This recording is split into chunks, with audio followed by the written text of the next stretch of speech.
公共卫生系统。4. 新冠病毒事件中的台湾防疫系统。3.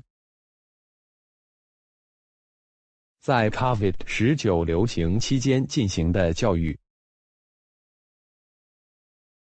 为了维护学生的健康并最大程度地减少校园中病毒传播的风险，根据防灾和保护法的要求，疫情指挥中心要求所有小学、初中和高中将寒假延长2周。停课标准。当工作人员或学生中报告有疑似新冠肺炎病例时，该机构将通知相关卫生当局，并在台湾的161个指定测试机构之一中对那人进行测试。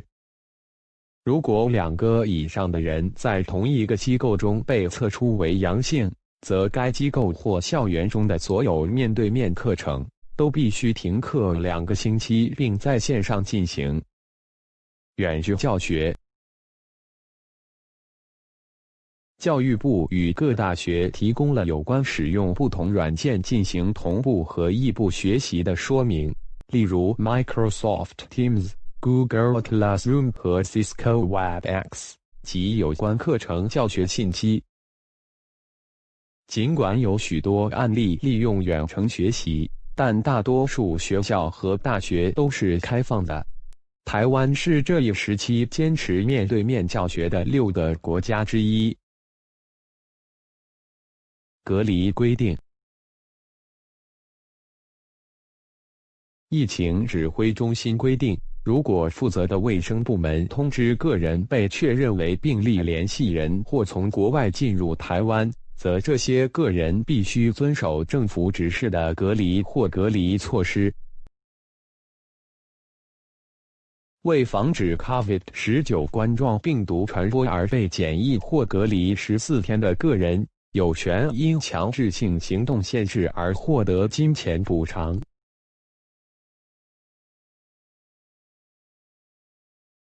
电子围篱系统。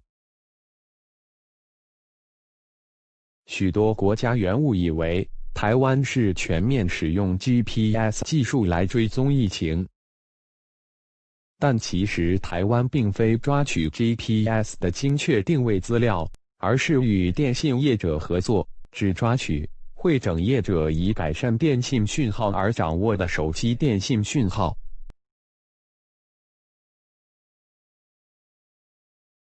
这好处是可以了解一定范围的行踪，又能够兼顾民众的个资及隐私。社交距离。在第一阶段，疫情指挥中心建议人们避免去可能与他人紧密接触的活动，例如展览、体育比赛和音乐会，以及对他们的生活不是必不可少的娱乐场所。疫情指挥中心进一步建议人们在室内环境中与他人保持至少 1.5 米的距离，在室外环境中与他人保持1米的距离。如果所有聚集在某个地方的人都以适当的方式戴上口罩，那么这些社会隔离的建议可能会被忽略。尽管如此，在拥挤和密闭的空间中，仍应敦促人们戴上口罩。在第二阶段，疫情指挥中心制定强制性规则，禁止所有非必要活动，特别是娱乐性活动。由于超过1个月没有国内确诊病例，疫情指挥中心在5月取消了该规定。体育比赛等活动已经恢复，例如职业棒球比赛已经向全世界进行了直播。资源配置。防疫车队。交通部汇集了经过消毒的出租车，以运送从国外返回的游客。自欧美爆发流行以来，有许多台湾人乘飞机返回台湾。计程车将游客直接送到隔离住所。对于确诊的病例，疫情指挥中心用救护车将他们送至检疫中心。口罩配售。台湾政府在1月底停止出口口罩，并开始加强生产。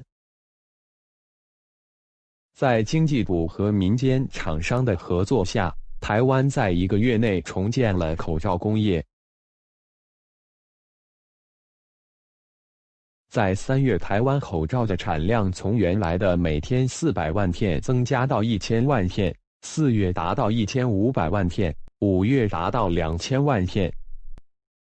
口罩是通过实名制口罩分发系统分发的，该系统已与全国所有药房整合。为了改善口罩的分配并减少购买口罩的排队时间，并使上班族和学生更方便购买，政府正式建立了口罩分配系统 2.0。除了药房和公共卫生中心等实体销售管道外， 2.0 系统还增加了线上预购作为新的销售管道。在口罩分配系统 3.0 中，人们还可以实时从超市和便利商店购买口罩。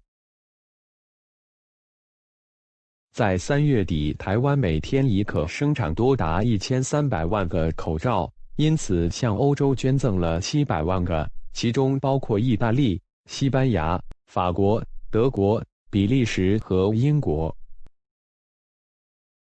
其他200万枚口罩则送往美国，其余的则送给与台湾建交的其他较小国家。